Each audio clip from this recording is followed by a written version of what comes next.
choppy and black. A couple of k's on from the power station, a white station wagon and horse float were pulled off the road behind some low sandhills. Propped against the flank of his car, hunched in a check fleecy jacket, was Malloy. He glanced up when I stopped, then turned back to his rollie. From his left hand dangled a long rein attached to a chestnut horse. A dog of the loyal mutt variety sat at Malloy's feet.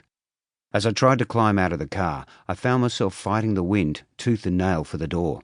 It was a mean, vicious day, all right, but the bumps that were rising on my skin didn't have much to do with the elements.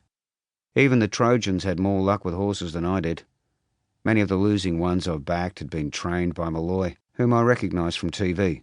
Stocky, with thick greying hair, he had the wizened skin characteristic of so many in the racing game. I pretended like I didn't know him. "Mr. Malloy?"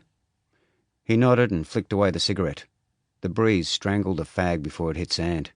He narrowed his eyes. "You the footballer?" "Yes."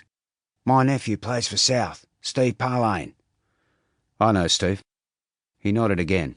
The delay was making me tingle with fear and excitement. "Inside the shed." With a jerk of his stubbly chin, he indicated a long, rambling structure of wood and tin about 500 metres off. I guessed we both knew it was part of the now disused Rob Jetty abattoirs, but neither of us seemed anxious to dwell on the irony. "I was taking Sid," evidently the horse, "for a frolic when Caddy here disappeared." The dog looked guilty at its lapse. "I went to investigate. Wish to God I never had." I started towards the shed and Malloy followed. I wondered why he didn't box the horse. "You don't have to come," I told him. "It's okay. I won't be going in."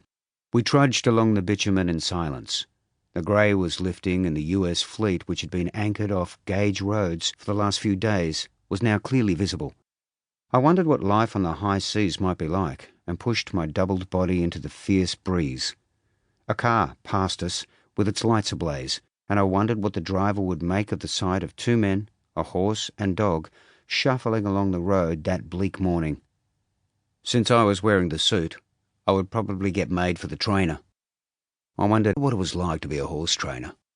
I wondered anything but what deep down I was really wondering. What was in this place and how was I going to cope? When we reached the building, which was boarded up and vandalised, Malloy took a right turn and walked down its flank. We were heading towards the sea, across what had been a car park. Trapped in potholes was the rain of the previous 48 hours, dark as strong tea. Malloy stopped at a recessed concrete doorway that smelled of urine.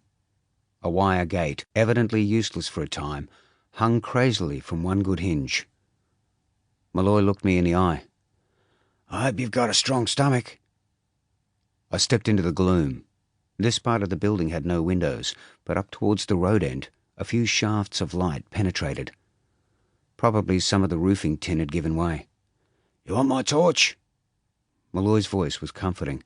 He was only about a metre away, but it seemed like a furlong. "Thanks."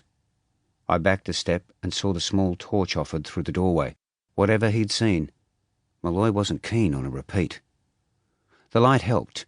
At the beach end of the rectangular building, broken bottles, tins, takeaway food containers.